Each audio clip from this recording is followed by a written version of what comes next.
All right, it's recording. Let's get started. So, chapter two. Chapter 2 is on organizing data. Where are my pins?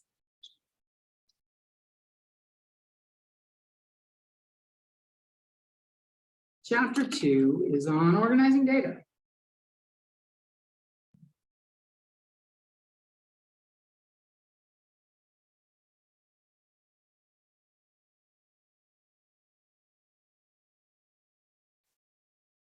And in 2.1, we're going to talk about frequency and relative frequency.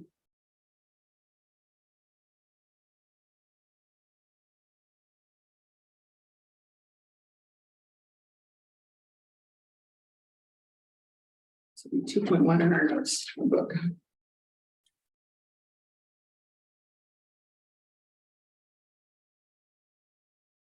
Okay, let's start this off with the premise, a story.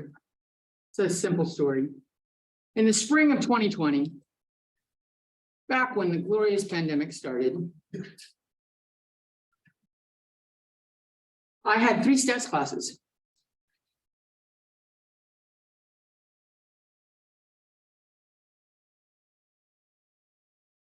And I gave them a question. My question was, what time of day do you do your best work?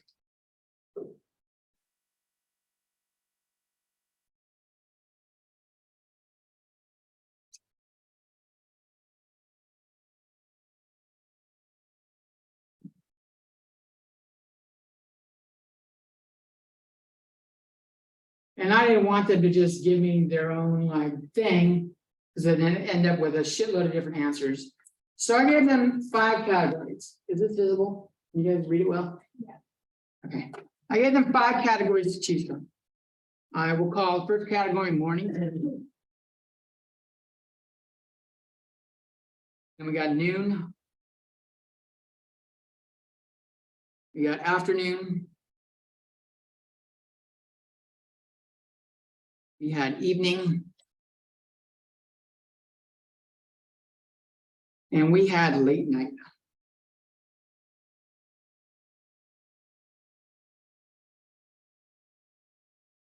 And I didn't tell them what morning meant. I didn't tell them what noon meant. So they had to decide if 11 a.m. fit the morning schedule or was close enough to be at noon, but they got to decide that. So that was the level of questions I got. And after I took everyone's responses and I counted up or summarized the data for each category, for morning, I had 25 people say they were morning people. For noon, I had 30 people. For afternoon, I had 20 people. For evening, I had 17, and late night, I had 9.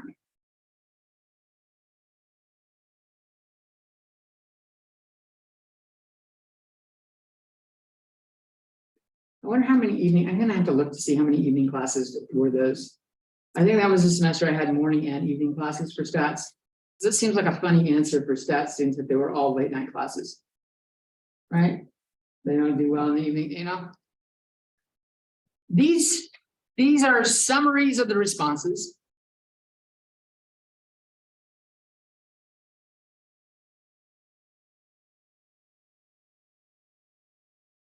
And in stats, we call these the frequencies.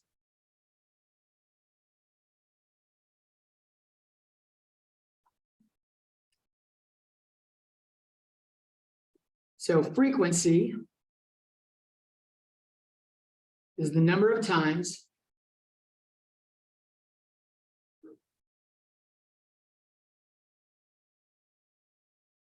an outcome appears in the data.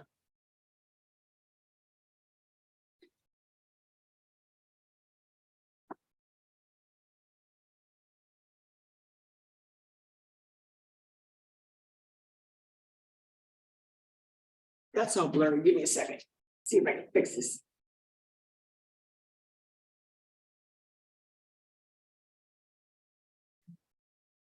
There's still a little bit, but it's at the top. Not too bad. They just need to clean these.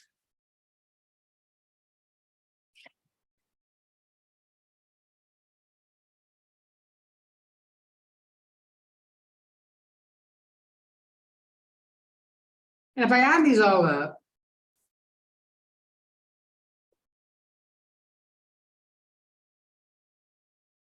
I'll see that I get 101 responses.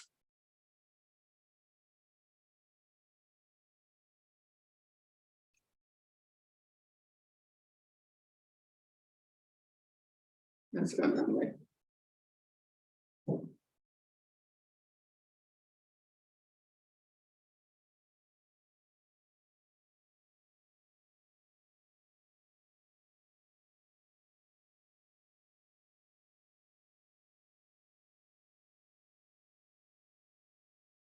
That does look like shit.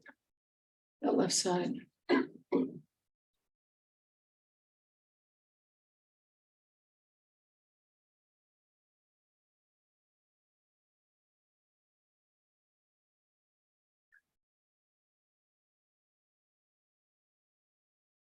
Yeah, it's on the inside. Some bitch. It'd help if it's brighter.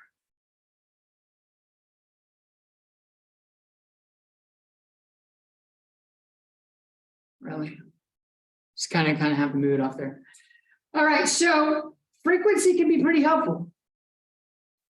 It requires me to look at the rest of the data though. Like if I look and I see morning says 25, 25 people said morning is correct. But if that's the only line I got, whoa. If that's the only line I got, that doesn't tell me a lot. Did I survey 30 people and like most of them said 25? Or did I survey like 1,000 and 25 is a really small number?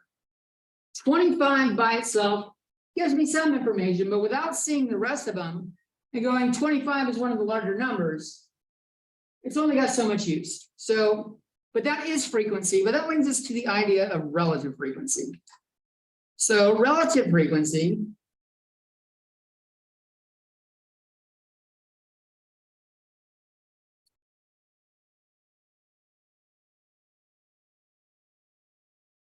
we take the frequencies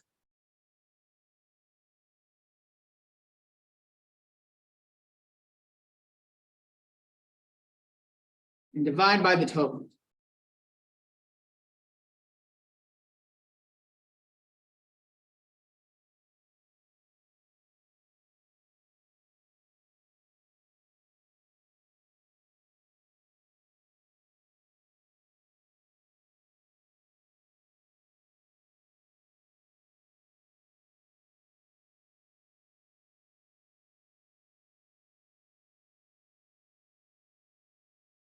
This is going to give us a decimal answer.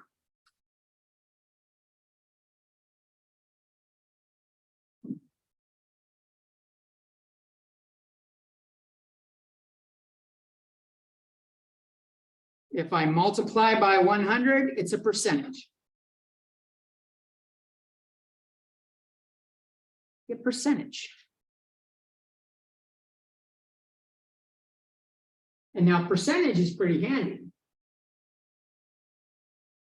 Rather than knowing morning people are 25 and they're more like, I don't know, 24.5% or something like that, tells me they're about a fourth of the answers.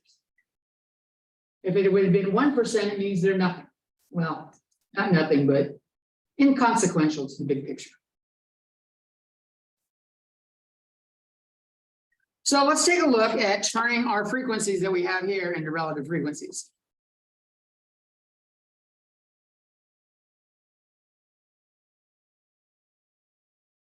So I'm going to rewrite my number or my categories.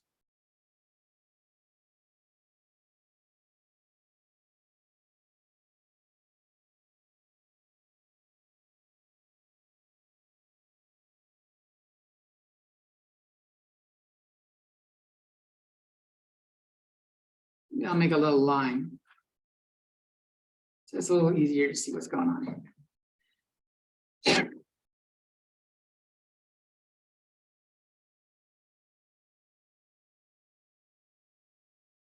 If I divide by it, I can write it as a fraction. I can write the morning people as 25 over 101.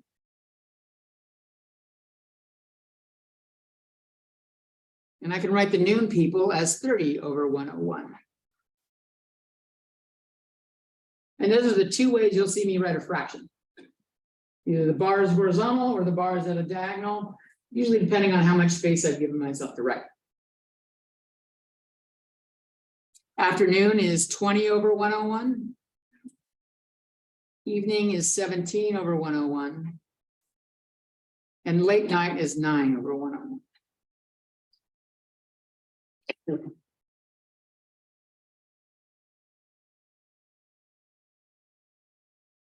So what I've done for relative frequency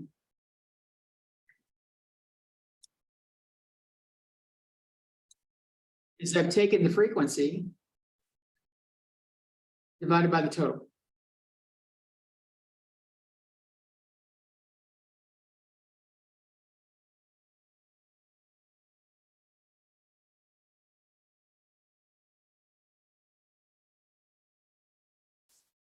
Now, if I throw that into a calculator, if I do 25 over 101, what do I get?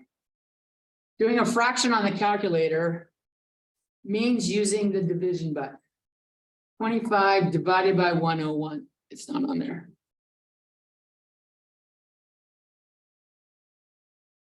It's not on. Scrub. 25 divided by 101. That'll give me my top one. So I've got 0.2475. And if I'm going for decimals like this, I'm probably going to want at least 3. I'm going to write down 4 numbers for each. 4 decimals for each. So if I do that for the next one, I already have these values written down. If you calculate these for the next ones, you'll get 0.2970, 0.1980, 0.1683, and 0.0891.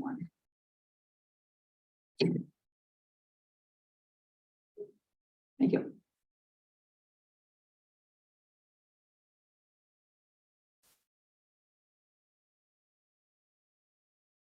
And if I want to write these as a percentage, what you do is you move the decimal to the right twice. If I move the decimal to the right twice, I get 24.75%.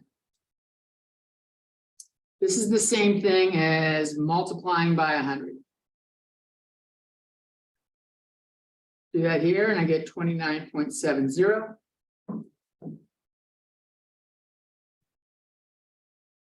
I get these values and I'm just shifting the decimal place twice. I'll pause and give you guys some time to write that down.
With the percentages right away, now I can look at it and I get an idea of like 25 didn't tell me anything, but knowing that it's 24.75, that's about a fourth of the people.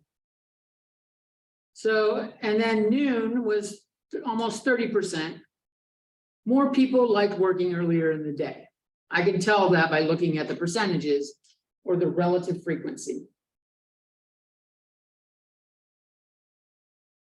Some fun things you can do. If we add these up,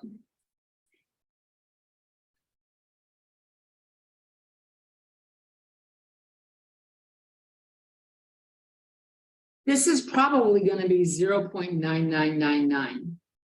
And this is due to rounding errors. Normally, this will add up, adds to 1.00, except for rounding.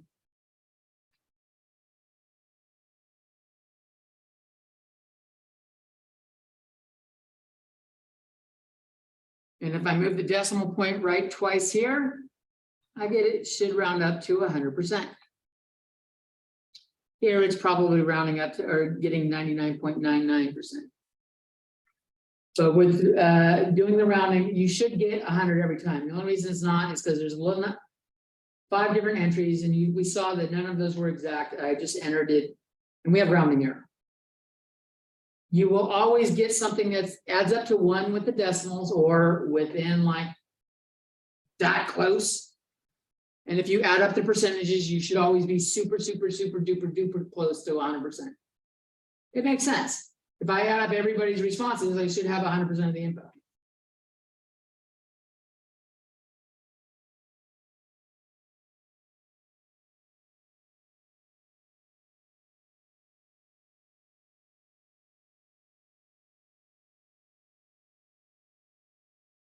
Now, you got a shitload of people.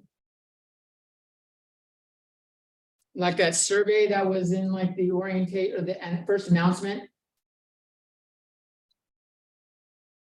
And leave this up a little bit longer, and then I'm going to shift over to the computer screen.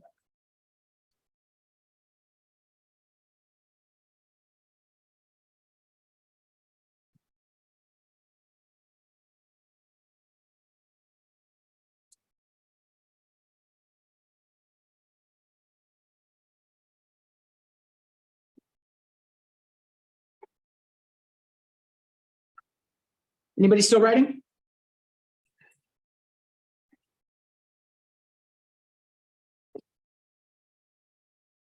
One of the first announcements said, please take this class survey. And if you do this, this loaded your results directly into StatCrunch. And StatCrunch is the software we will use in this class. It's part of your MyMathLab. So you can always access it right here, even without doing a homework, by clicking on StatCrunch.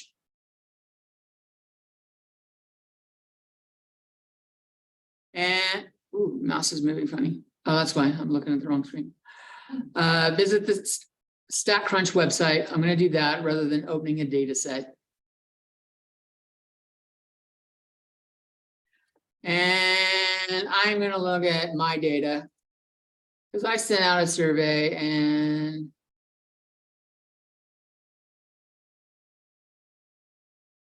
did anybody do responses recently? It's got to be that one. So I asked a bunch of people a bunch of questions like your age, your gender, your hair color, your weight, not like pounds, but like body shape, skinny, heavy, medium, things like that. So we're going to take a look at like how we would do this in StatCrunch. So let me give you a written down version of what we're going to do to find these frequencies and relative frequencies. In StatCrunch,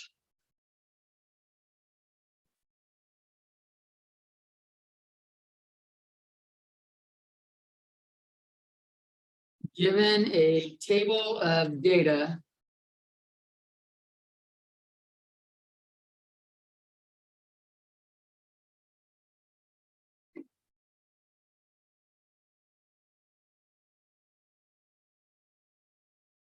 we are going to click on stats, and we're going to click on tables, and we're going to click on frequency.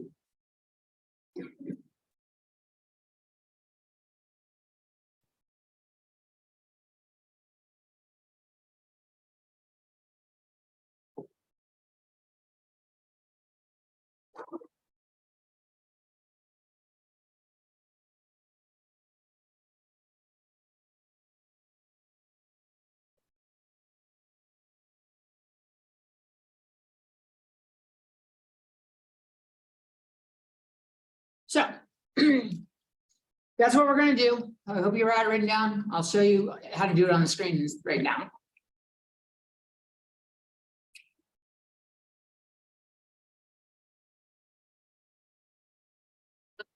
So if I click on this topic thing real quick, we can go look at the questions real quick.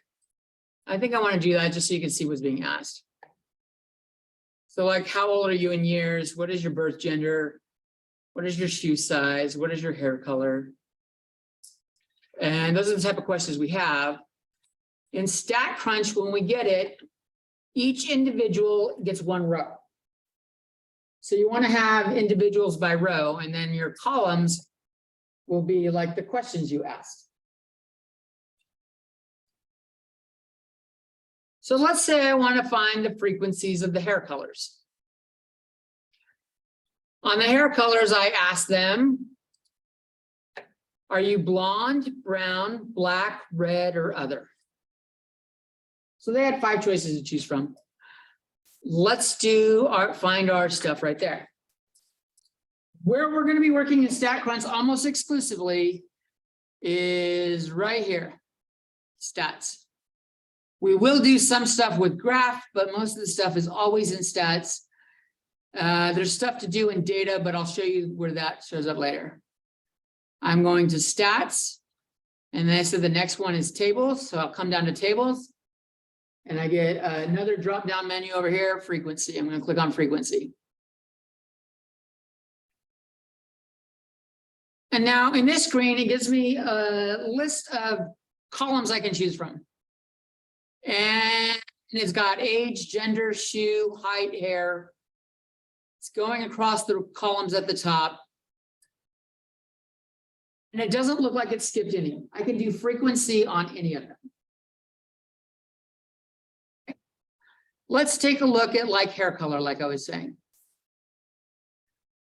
I'm given the option of doing frequency or relative frequency. Or I can do both by highlighting both.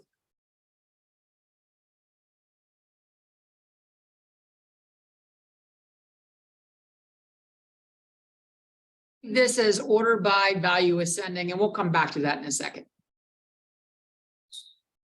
Come over and click compute. I don't know if that gets any larger.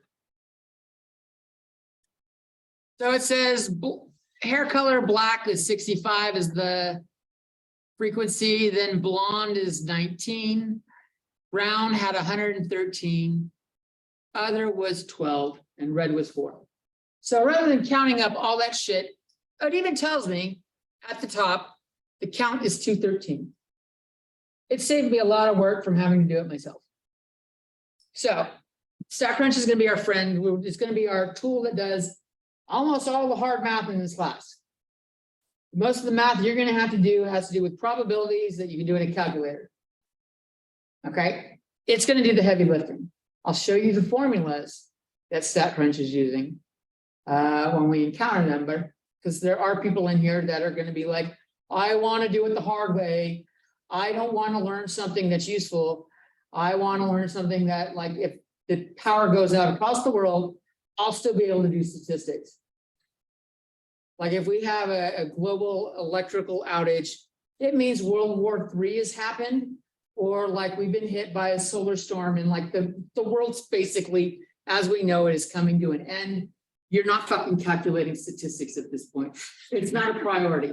So maybe hopefully try to learn the computer software. Because there are different statistical softwares. R is a common one. There's the IPSS or some weird name, but they all do the same shit. It might be a different name, but it's the same shit. So frequencies, as a reminder, we're doing stats, tables, frequency.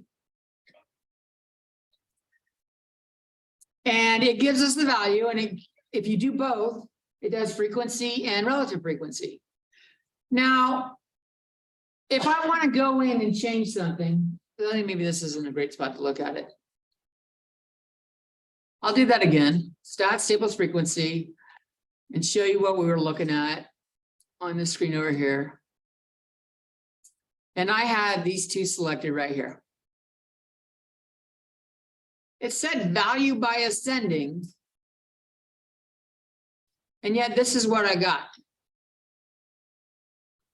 65 to 19 to 113 is not ascending.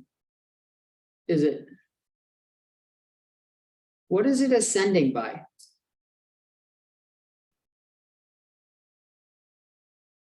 What's going up as I go down the list?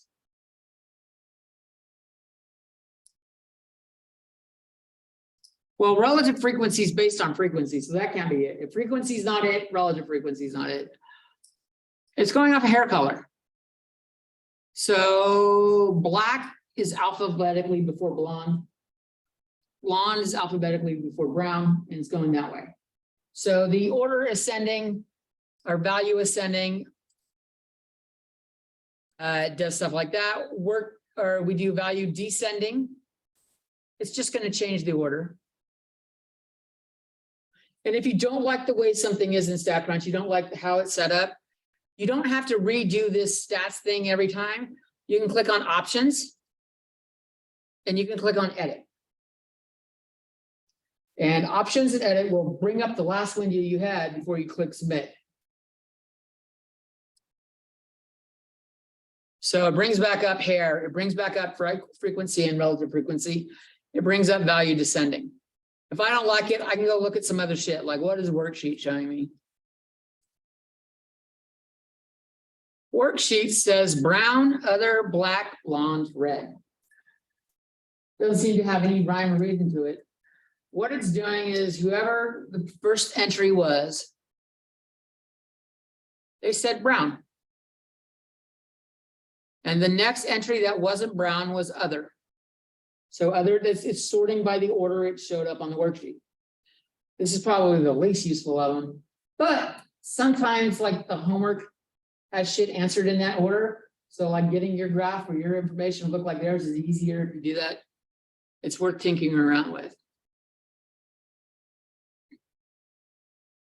So we can look at a different table or a different column. What if I do ages here and I do stats, tables, frequency, and I choose to go by ages? I'll just do frequency for now. I know I can always edit it and get relative frequency back. It stops me and it says, whoa, whoa, lots of unique number variables for ages. Do you want to turn on binning for this procedure? I'm not going to say, okay, I'm going to say cancel. I want you to see what happens if I don't.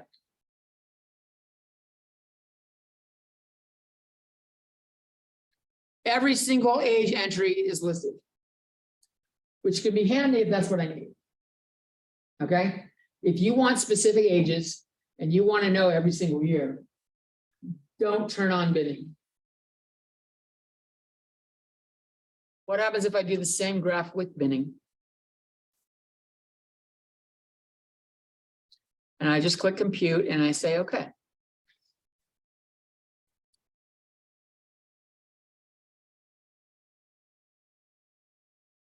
It's got age here is 10 to 20. Age here is 20 to 30. Age here is 30 to 40. And now it's adding up by age groups.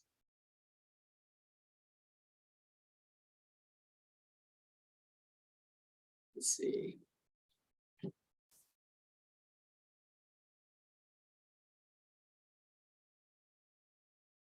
So the question is, I want you to notice that it's got 20 here and 20 here, 30 at the end of this one and 30 at the beginning of this one. Well, which one does the fucking 30-year-old go in? I don't want to put it in both because then my count's going to be off. So let me go back to the projector and show you what it's doing. You liked it 1939. It is. Then it's counting the ages of both in each section. It looks like that, right? Yeah. It looks like that. So let's talk about what's going on. I'm going to come over here and write that down, and I'll write down what the bins were. So it had 10 to 20. And something's in my way. And I got 80. And if I got 20 to 30.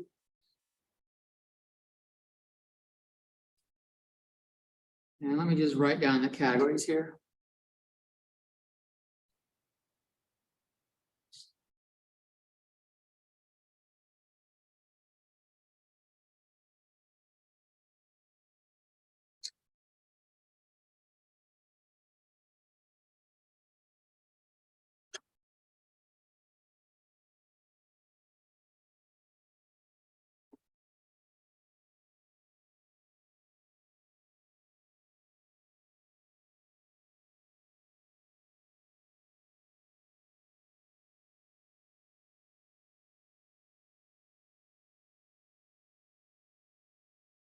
It's misleading.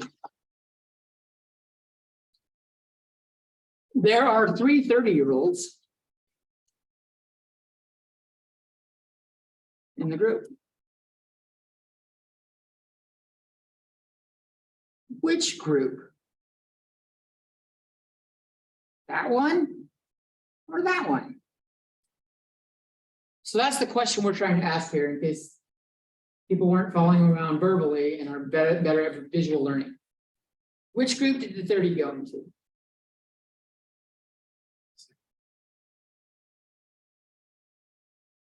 So what StatCrunch is doing is it's showing you where the boundaries are, but it's not telling you realistically what's happening. This one is really 10 to 19.9999999. If there was decimals in the age, it would have those decimals. The ages were whole numbers out. On this one, it's doing 20 to 29.999999. 30 to 39.99999. There's at least one homework problem in the fucking set. I didn't get rid of it. I might have gotten rid of it. It's annoying as hell. It makes you go through and type this shit down like twice. It makes you type it down for frequencies, writing down these ranges, and then it makes you do it again for relative frequencies. The exact same shit. It's annoying. But for finishing up the table, I'm just going to do it because my OCD is fucking kicking in. Apparently I'm OCD and I don't know it.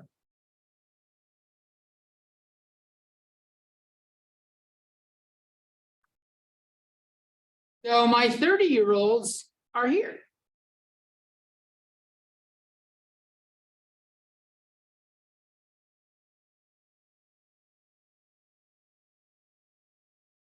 The homework might show you this form of writing it, or they might not. I don't remember. Another way of writing 10 to 19.999, basically up to 20, but we don't want the 20. The 20 is the hard, like for the first row, the 20 is the bad part. Recording in progress. Another way of writing 10 to 19.999999 is like this. We're going to say 10 to 20. We put a square bracket on the left and we put a parentheses on the right. This is math notation, it's common math notation. The bracket says, include this number.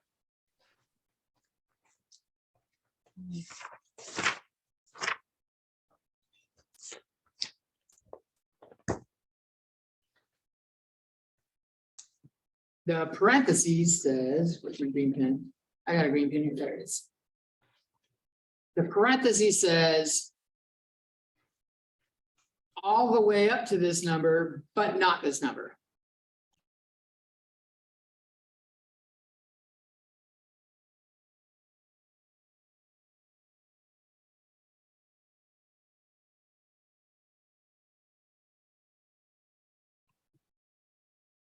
It works the other way around too. If you put the parentheses on the left and the bracket on the right, the bracket would say include the 20, don't include the 10, include like 10.00001. We don't do that statistics though, so I'm not going to write it down. But it's a math notation. Bracket means include the number next to it. Parentheses means don't. Include all values up to that point, but not that number.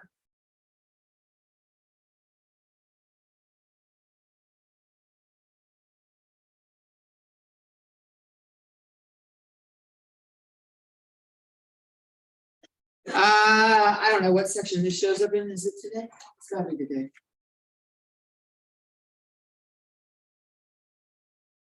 Yeah, I'm totally working ahead. Look at this guy. Well, okay, we'll do it now while I have it on the screen. There is something called class width. And they will ask you how to find it.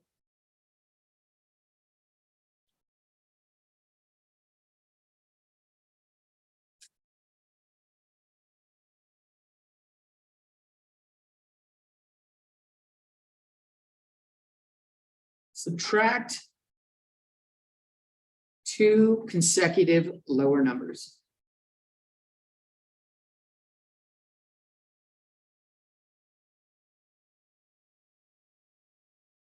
And what I mean by lower numbers is the numbers on the left.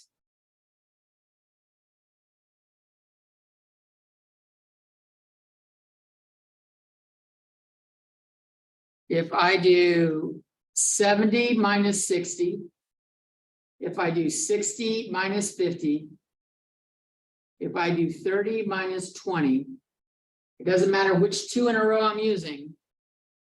If I subtract two in a row, that gives me the width. All of these are 10.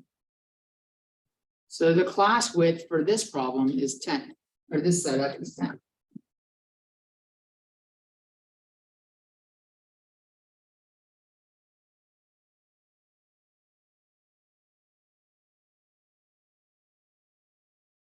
Now, you may want to bin it in a very specific way. So let's talk about how you bin it in a very specific way. Like I just said, bin it. They asked me, do you want to put it in bins? And I said, sure, knock yourself out. I don't want the long list, just do it for me. And it decided every 10 years. Well, if you don't want every 10 years, like clumping together a 10-year-old and a 20-year-old doesn't work for you, and I hope to God it doesn't, you might want different bins. So let's go look at StatCrunch and I'll show you how to do it, and then I'll come back and write it down for you. Does anyone need that screen up longer before I do that? Yeah, I see people still writing. Let's pause a second.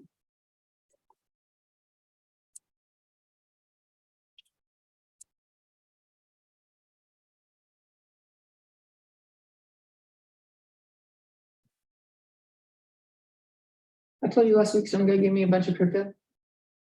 I didn't. I thought- Oh, yeah, you did. Yeah, Just like the like former retirement. CEO of the crypto man gave out. He ended up giving me, he gave me like 270 before I came to this class. By the time I got home, it was like, FA does a lot for this group because I'm in there a lot and I help people out.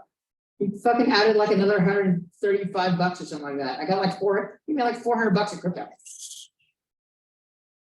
And the market is really down right now. So when the market is really up, that's gonna be worth a lot of money. And I can wait. I don't need the money. All right. Everybody ready for the PC version screen?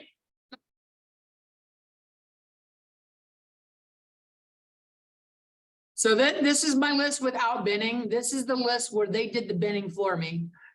Let's look at doing the list. Let's look at binning ourselves. I'm going to choose age and we'll hit frequency and relative frequency. And I can say bin numerical values. Okay. What it's asking me for is it wants me to know what age do I start at? Do I want to start at 0? Because that doesn't make a lot of sense. I'm not going to have 0 be like 1-year-olds answering the survey. Because I asked this at college. I think the youngest person I should reasonably get is a freshman in high school. Because there are high school students that come here. Sebastian's a high school student. Freshman? He's not a freshman, but there are some fucking Doogie Housers, if anyone remembers Doogie Howser. There are some, I've had a student taking like calculus 3, and he was in fucking high school. Which means he was gone most of his high school years here.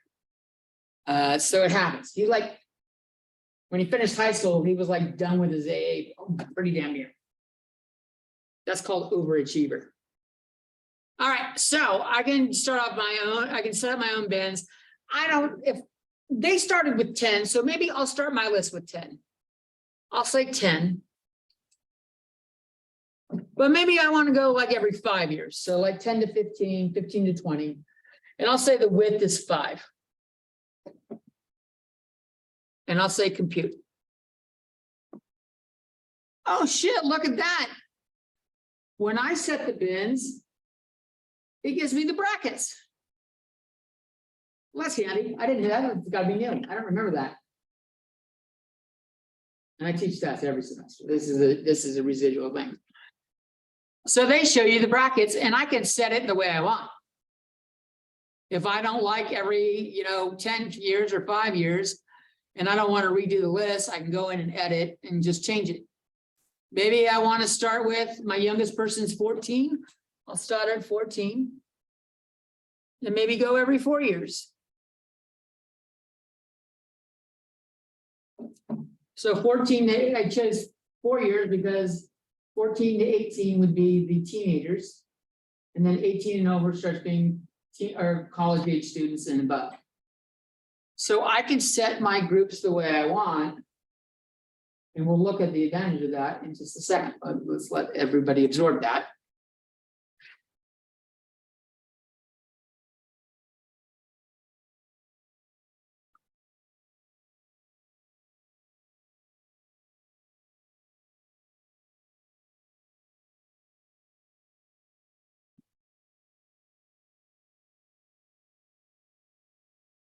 Something else I can show you that's something to do in StatCrunch.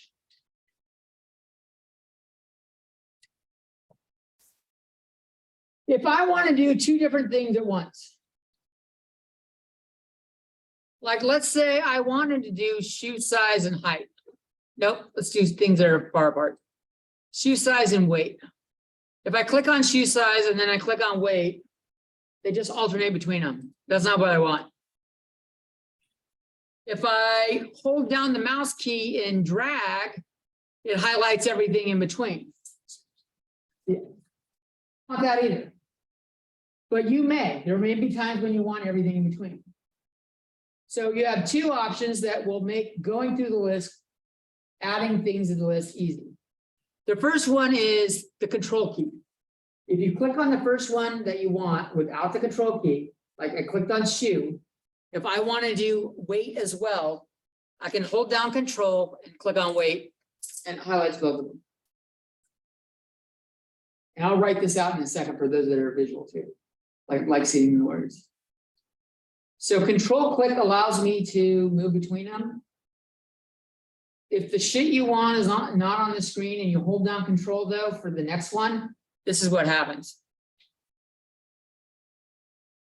I'm holding down control and it's zooming in and out. So if you don't want that, let go of control, then move the wheel down, and then you can add it, do the control again. So I have right now, it's answering 3 categories. I will tell it to bin.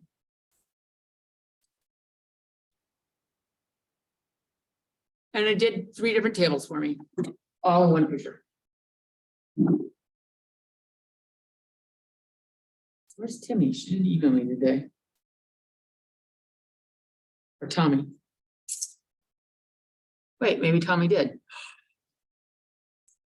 I see a chat thing. Who's there?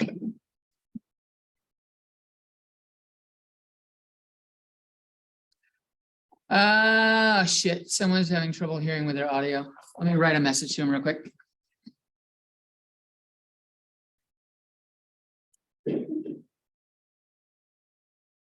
Oh, and not what I want. That.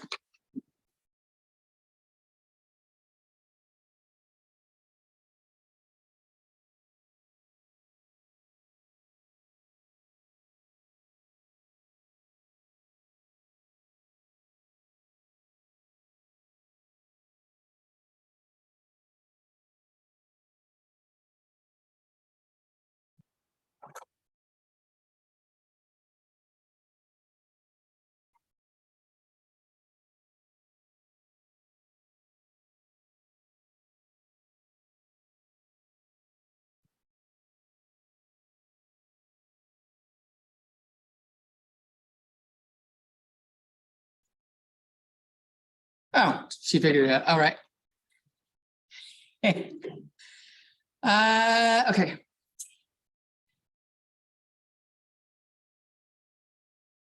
Let's put what I was talking about on paper. Wow.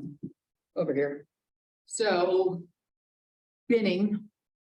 We talked about doing binning. What is the idea is like if I want to throw the 10 to 14-year-olds in this group, the 15 to 18-year-olds in this group, the 19 to 22 years old in this group, they're basically saying each of these are bins. And I'm just like throwing them into the bin. How people store shit. Unless they wrap it up and they're like pack it very nicely. If you've ever tried to put away children's toys, you just throw the shit in the box, right? There's no rhyme or reason. You just throw it in the bin or the toy box. So that's why it's called bins. And it asked us for a starting value and a width.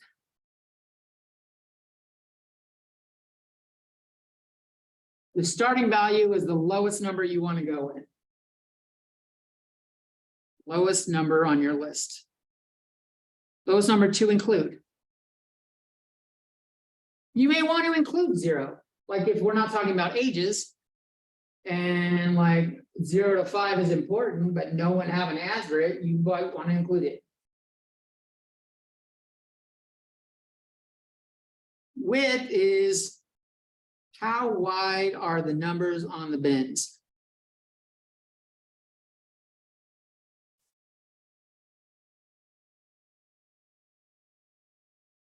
Or how far apart?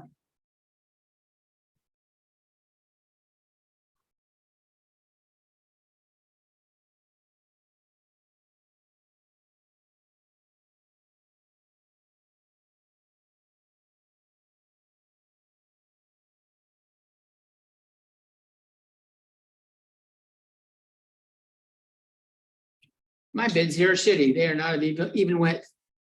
I'm going to say 15 to 19 and 20 to 24. Bins were not an even width.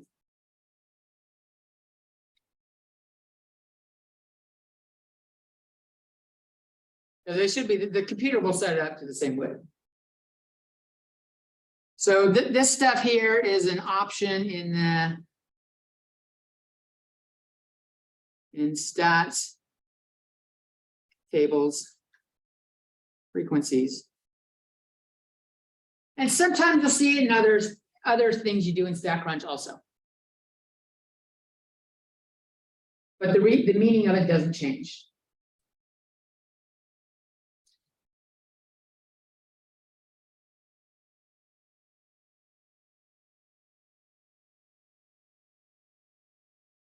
And something else I said verbally, like the columns I had were age, gender, shoe size, height, hair, weight, and there was more. But if I want to select 2 of them that are not next to each other, select 2 entries that are not touching.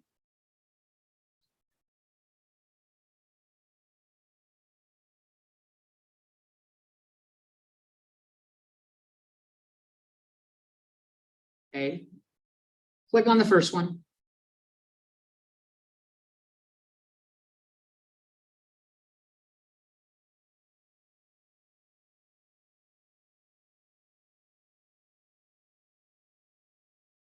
Scroll to the next one you want.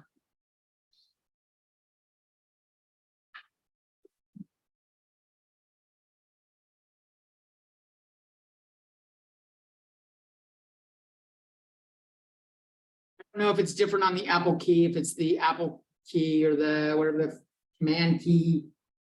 Hold down Control key and click new one.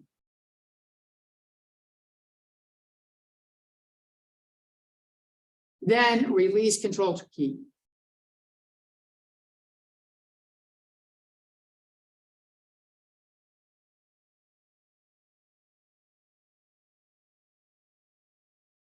And B to C, they are kind of like rinse and repeat. If you want more than two, you hold down control, click it, let go of control, scroll to the next one you want. Play around with it for a little while when you're first trying to do it. Figure out how it works. Make sure you understand what it's doing, then you'll know.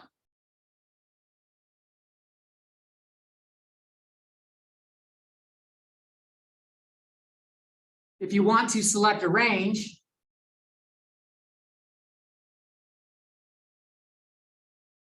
that are touching,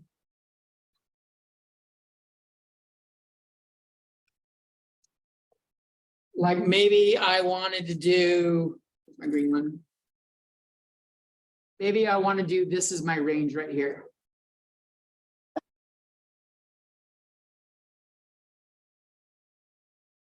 For that one, you can click on the first one.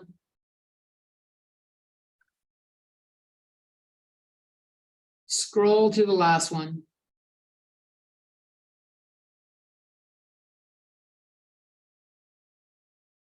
And then rather than using Control key, you use the Shift key.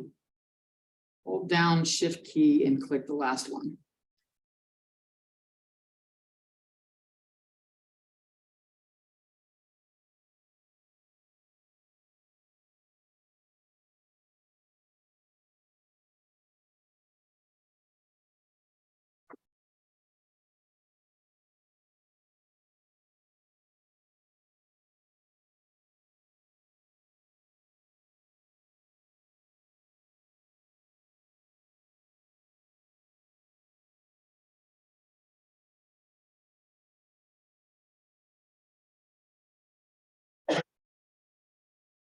Another name for bins is classes.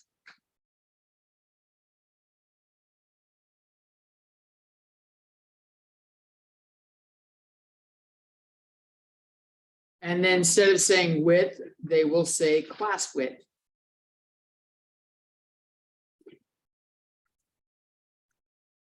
I don't know why they use the word class. Oh, I'm almost off the screen. Scroll up, Jones.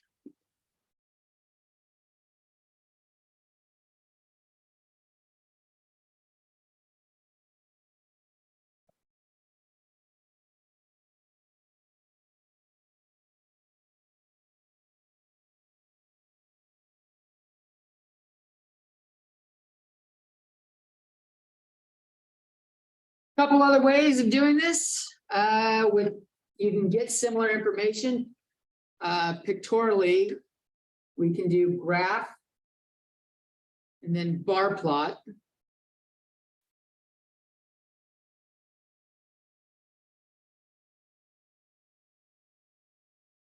Or graph and pie chart.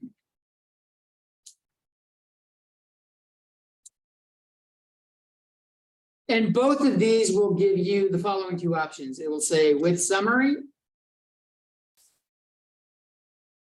with data.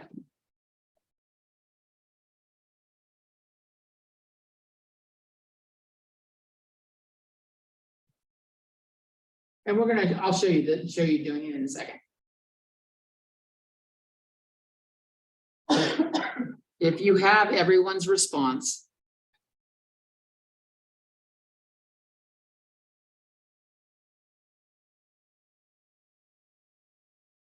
that's data.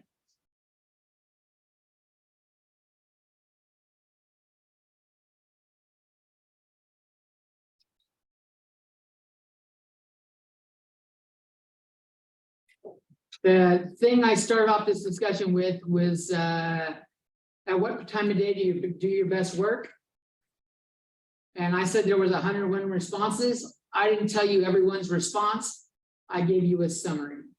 If you have the answers like that, you don't know everyone's response, you just have like the categories, you have to do with summary. But usually you're going to have with data.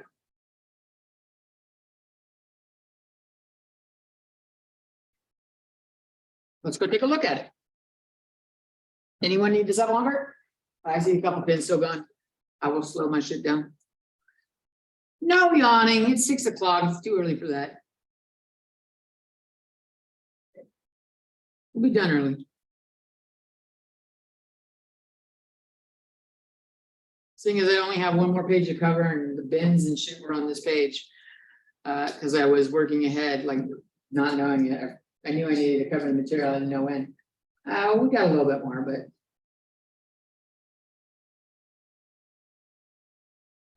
Guys ready? Okay, I'm gonna close all these.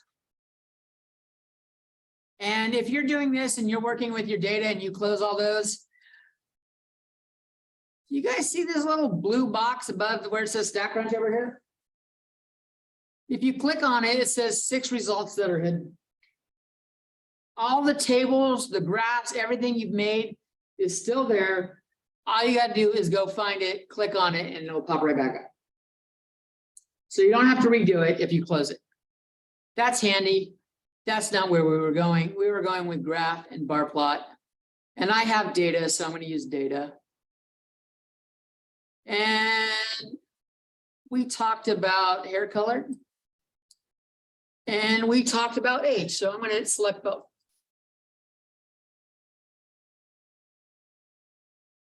And it has some new options. Display value above bar is pretty handy.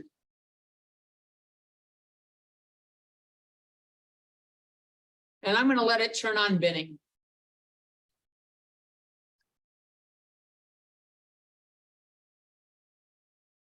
So this is a bar graph, right? Bar graph.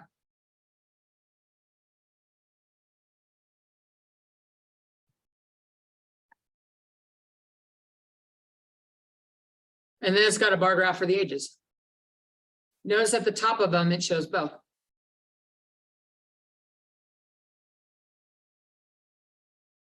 If I go in here and edit it a little bit, and if I say relative frequency, because now I can't do frequency and relative frequency at the same time. I got to pick one. If I choose relative frequency, I click compute. Now it gives me the percentages at the top or the decimals at the top. It usually does it decides how many places it wants to do. In this one, it looks like it did 3 decimal places. So if the homework wants you to do 4, that shit's not helpful. Okay. But there's bar graphs. So I'll leave that up right there. And then we can do pie charts with data. I'll do the same ones. We had hair color, we had age. And we'll just click compute. So we can have stuff in the pie chart. Pie chart's pretty handy. Notice it gives me, it says black, 65, 30.52, which is pretty good. It tells me the frequency and the relative frequency and gives me a picture. That's pretty good. If I look on the other one, it's doing the same thing. It doesn't show the brackets, but we can figure out the brackets. And I have the picture, again, the frequency and relative frequency.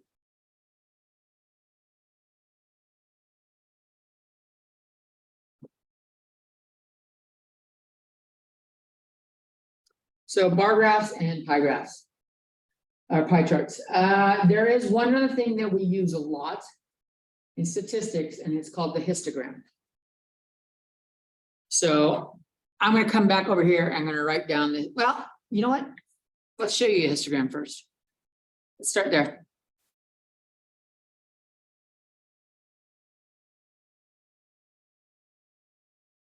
Let's see.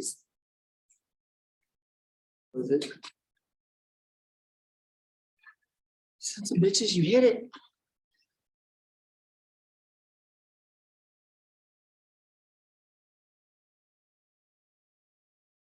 Oh my God, it's not here. Did they put it in graph? Yeah, it's in graph. Maybe my notes are just wrong. It's in graph histogram. I've been doing hair color and age this whole time. Notice I only got 4 things I can choose from. Response ID, age, shoe, and height.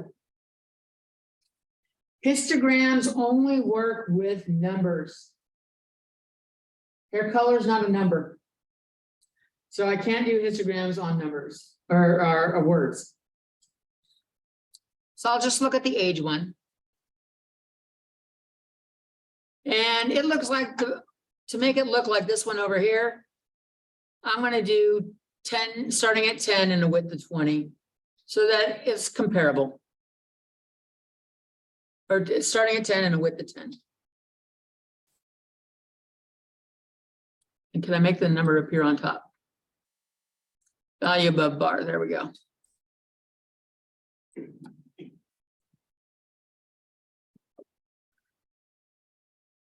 They kind of look the same, right? Kinda. What is going on with this thing? Has it been like that the whole time? Yeah.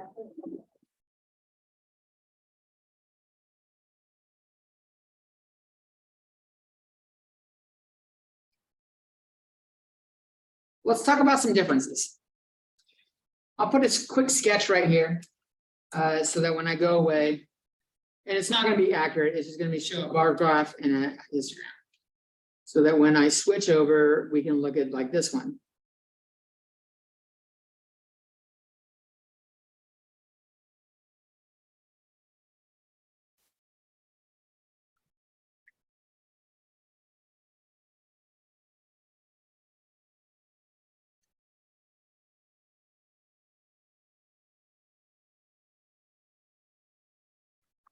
And this one said 10 to 20,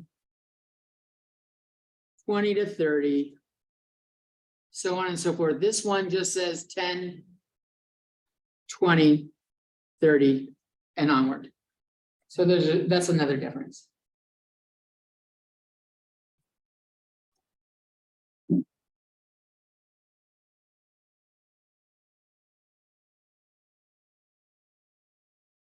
So things they have in common.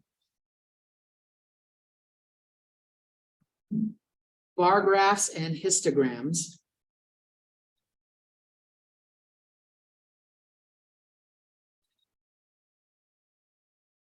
I don't like the word histogram. I don't know where it comes from, but it's awkward to spell. And guess what? We use it almost exclusively over bar graphs and statistics. So if you're like me and you like the word bar graph rather than histogram, you're just gonna have to suck it up. So things in common. Well, they both have rectangles, right?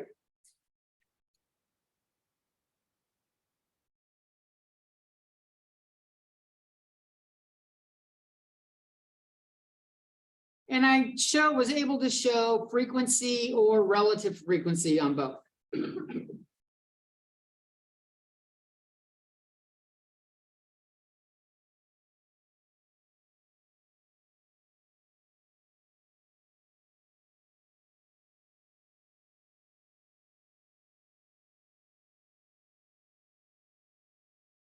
So maybe we'll talk about their differences next.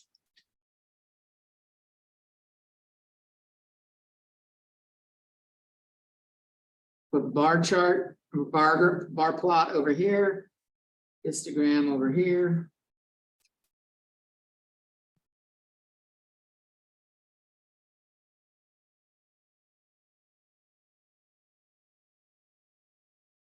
Well, looking at it visually, and this may not seem all that exciting, but on the bar plot, the bars don't touch.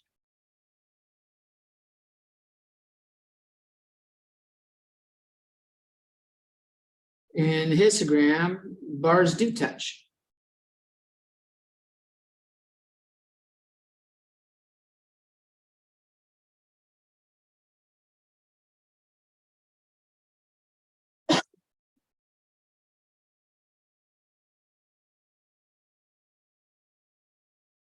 And although I didn't do it on the graph I did, on a bar plot, you can show multiple data sets or show multiple entries,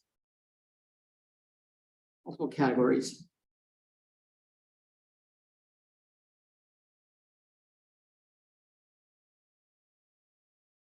Like for the age one, I've got it broken down into ages and columns, but then I could do a column for males and a column for females. So I could have 2 columns for each age group. On a histogram, that's a no-go. You need separate charts for each of them. Separate charts for each category.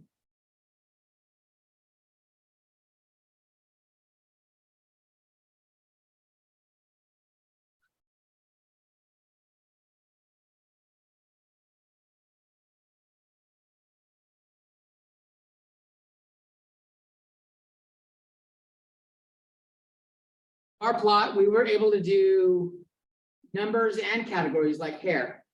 So categories and numbers or quantities.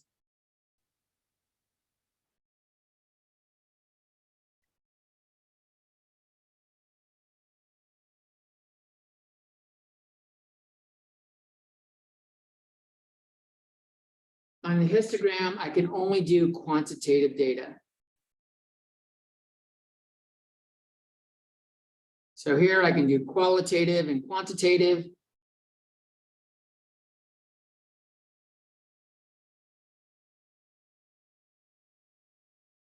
And histogram is only numbers.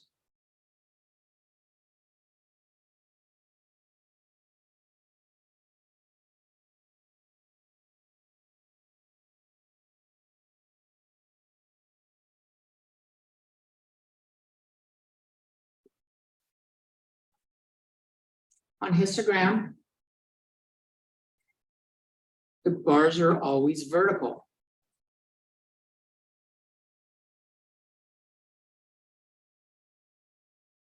Up and down.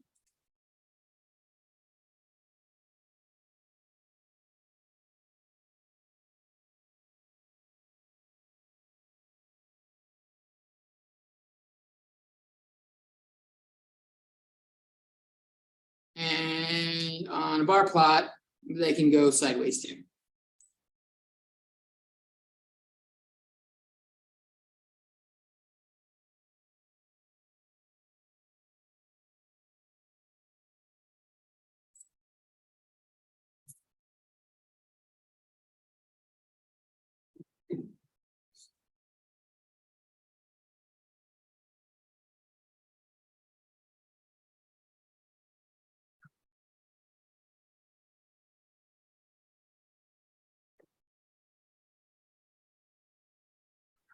And the last one, and one of the more important ones, although it doesn't seem like it as it is.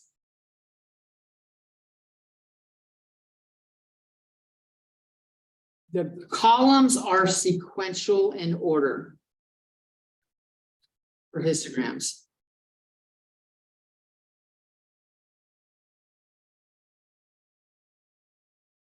It goes in the picture I had 10, 20, 30. These are the right-hand numbers here. On a bar graph, I can put them in any order I want.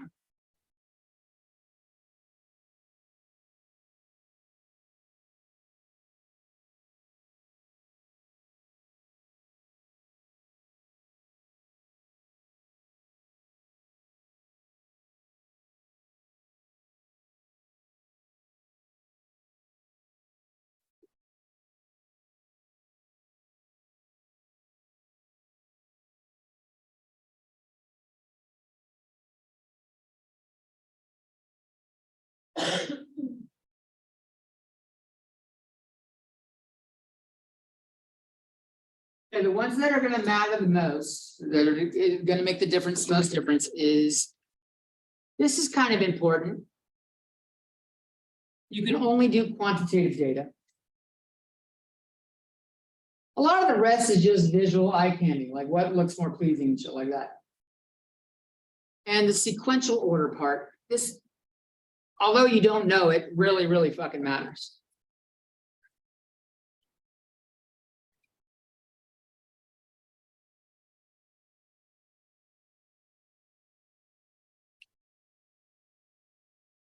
If I can put the columns in any order I want, I can make the general shape of the picture look like anything I want. I can make it like what we had here. They were all tall on the left and going downward to the right. But I can change the order on the bar graph and make them all tall on the right and short on the left. I can put the tall one in the middle and the short ones on the outside. So like with me having the bar graph having the ability to change the order I want, it can be misleading to people looking at it. Let's face it, a lot of us are lazy fuckers. We don't take a lot of time looking at the actual like fine detail on the graph. We just look at it, get a general picture, like what are the shapes, where's the big boxes, where's the little boxes, and not spending so much time looking at the categories. By keeping them, or histograms force them to stay in order by number. The low numbers on the left, the high numbers on the right. So you always know if you're looking at a histogram, whether low numbers are important or high numbers are important, which one's got the bigger box. You can just tell right by looking at it, which side has the bigger numbers. Bar graphs, you have to look at it a little bit more, and it can be like for people that don't look at it, you can flat out deceive people if you use bar graphs and don't label it well, and just kind of like imply something that's different than otherwise, and you don't want to do that. That's bad juju right there. You don't want to do that. So the histograms that's one of the big reasons why you use histograms. It keeps the stuff in order, and so we can make decisions in general about the data when we look at it. There is one more thing I wanted to cover with you today. Where the hell is the rest of my papers?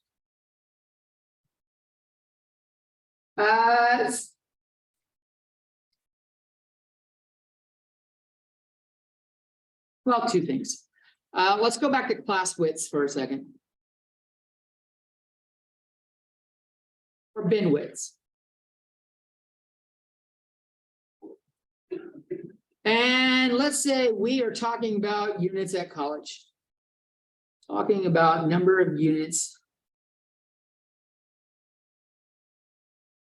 a college student has taken, not just in the current semester.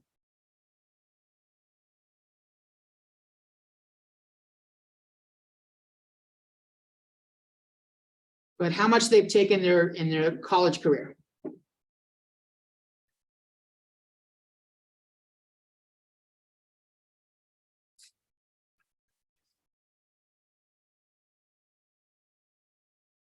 What number should I start with?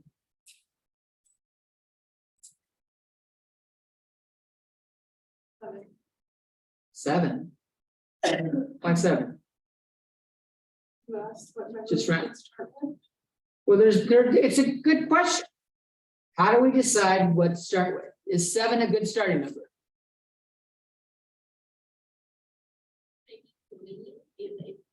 Is 3 a good? Is 3 a better starting number than 7?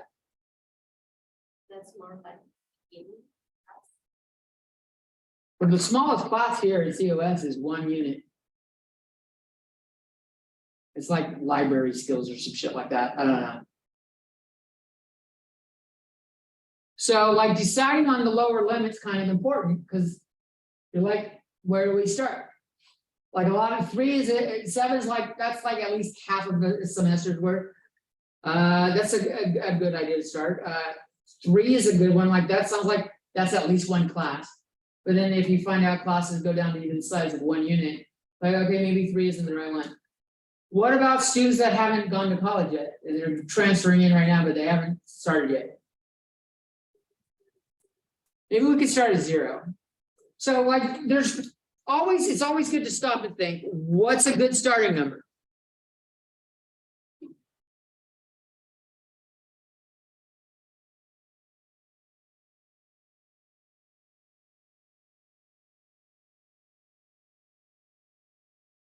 And if you're looking for more information in particular, like how close they are to passing, and you like really don't give a shit about that first semester, maybe you don't start at 0. So it's like what your question is looking for, where the questions was, can help guide it, but for just the all-around question, I said, how many units has a student taken already? 0 is a good choice.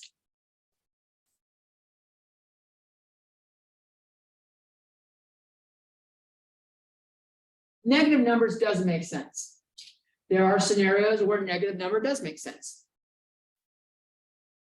but not often. What bin width should I use?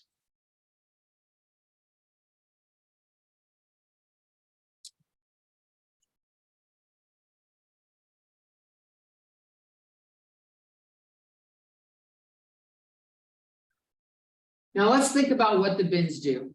The bins group them into categories. So what kind of categories would I want to make with units?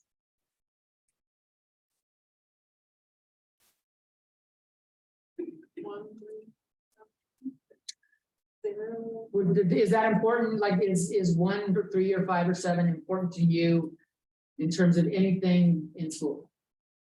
The units of the class. The units of the class, but like total. Like, let's say this is your first semester. Are there any numbers that are important to you as a first semester student? Of how many units you have? 12 is an important number. Why is 12 important? It marks full time, which means full financial aid as well.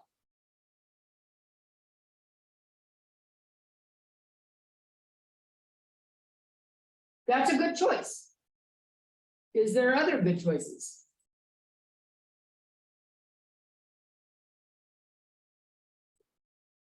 What? 6, which would be part-time. 6 is a good choice. You can see the reason why 6 is a good choice is you can see how many people are doing part-time in the beginning.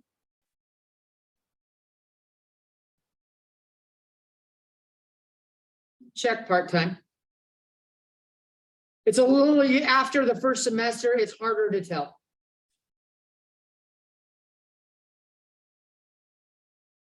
There's one other number that's pretty good. Like any number will work, but there's other numbers, some numbers are better than others. Like 7 will work, but 12 is a much better number because it breaks it up into like full-time semesters. How quickly do most people want to get out of a community college? What is the counselor pushing for? 2 years. How many units do you have in 2 years? It's usually 60. So if you're doing 60 units in 2 years and you got 4 semesters, if you do 15 units a semester, off the screen, you'll be done in 2 years. Unless you're going into the STEM fields, and then have fun, you're doing like 70, 75. There's just, you got to take more courses to support your learning. Calculus and physics and shit like that for engineers, not to mention the engineering courses. So like, if you want to be an engineer, you're taking 3 different sets of like main courses, as opposed to someone that wants to be a physicist or just like a mathematician. You just wanted to teach math, you only got to take math courses. You want to be a physics person, you got to take physics and math. You want an engineer, you got to do all of those and engineering courses. So some majors require more undergrad than other, or more first 2 years than others. But in general, the average degree is 2 years. So we can do, those are good choices. And the only reason I brought this up is because, like, how do we pick? You're gonna get to a point where like, what do we pick based on and why do we pick it? Try to reason out what's good. Don't just guess numbers and go, let's do this and see what happens. Because if you pick the right bins, you can actually get detailed information out. If we choose 12 or 15, kind of iffy because some students just do 12 and some students just like do 15 and up because they want to get more done. At least picking one of those, you're going to get at least get like semesters worth, the minimum semesters. If someone's got 30 students, they've taken 2 semesters at least. Like if we had 14 units, I don't know if they've gone one semester or if they did 2 part-time semesters, so it's hard to tell. But they have the equivalent of 1 semester's work. So just something to think about on Classwits. If the homework asks you for the midpoint in a class,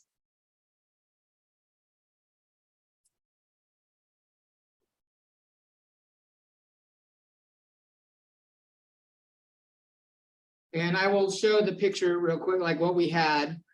We had 10 to 20, 20 to 30, 30 to 40, and there was more. To find the midpoint, and this was age, so what is the middle age in each class?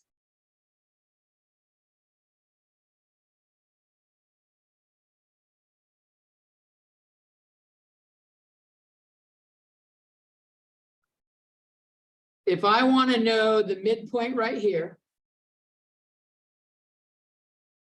I add the lower limit here. This is called the lower limit in each group, lower limit. I did not mention lower limit earlier. And this one's called the upper limit.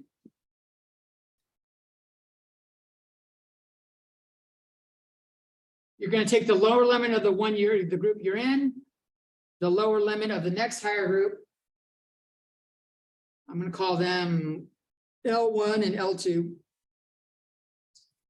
You add them together and then divide by 2.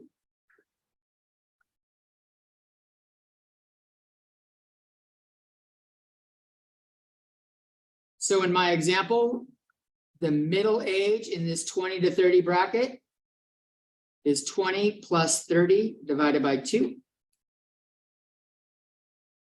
which is 50 divided by 2, which is 25. Now, you may have been able to eyeball that and figure that out all on your own. We're comfortable working with numbers that are multiples of 10 and 5. We do it a lot. Our money system and everything we do is based on it. But what if it's like 62 and 68? And then, you know, like 74 and then 80 and then 86. It's a little more involved to figure out the middle point. This always works. You take the 2 lower limits, you add them together, and you divide by 2. You guys have any questions for these sections? You have a couple options. If you'd like to start working on your homework, you can work on it here. Their computers pop up, or you are now free to roam about the country. And I will see you guys on Thursday.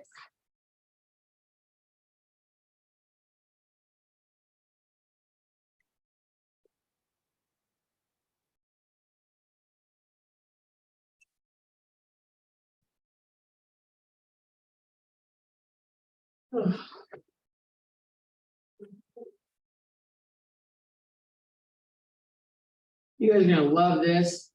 Sebastian made me think of this, even though he doesn't know it. On Friday nights, we have something in Visalia called Friday Night Lab. And it's got like science students working on projects. It's something that teachers do to give the students something fun to do on Friday nights. It keeps them out of trouble. Gives them experience like putting together like a drone or something like that. Working on a computer or something like that, but we usually give presentations. I'm one of the computer science teachers. The other computer science teacher is also a math teacher. His name is Mr. Red. He's giving a presentation on AI, and he shows students ChatGPT. If you haven't heard about ChatGPT, it's AI that will write shit up for you, including essays for college. And then he shows them how to write up computer code for fucking computer science classes. The class I'm teaching this semester, mind you. He says, oh, this should look familiar. This is going to be in Mr. John's labs pretty soon. And he just types in, like, ask the question, how do I write this up in this program? And he hits submit, and it just fucking prints it out. And I'm looking at it and going, I don't know that I could reasonably tell the difference between this and what a student would enter. For beginning level stuff, it does exactly correctly, and there's really no way of mistaking it. And I say, all right, it's nice to look at and use an example, but please don't do that. And he goes, nope, go ahead and use it. I'm like, a bunch of students. And I'm thinking, you motherfucker. And I'm like, I look at him and he's still presenting, I go, he just threw me under the bus. I'm talking to another student. And I look up at him and he's talking away, he's still going. He just started grinning, he's smiling. He thinks he's funny as hell. Even afterwards, he goes and does something else. And when he comes back out, his first name's John. Across the room, as I think the Mission Oaks media guy, it might have been Mission Oaks or it might have been one of the other high schools. The media teacher was over like checking out Friday Night Live and interviewing and was going to do a presentation at school. He comes out for an interview and I go, John, that's the teacher's name. And he looks up, he knows what, he just smiles, he's so happy with himself.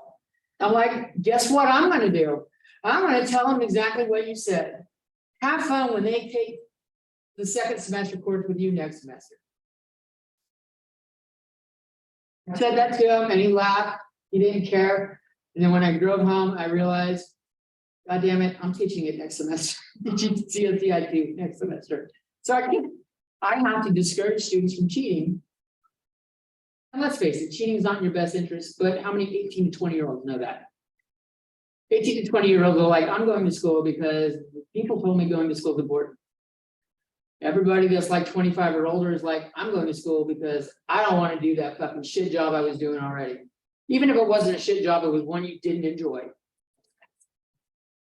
So you older students don't cheat, and usually the 18 to 20-year-olds, which is like half the population in college, they're like, whatever will get me through this course. I'm like, how are you going to become a programmer if you cheat?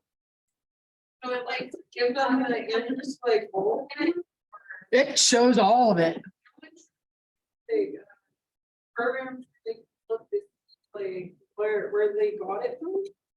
No, No, like essays and stuff. My English teacher had like program where there are programs like that, but this is artificial intelligence. It's not copying code from a source. It's writing it on its own. See you, Desiree. We're all done for the day.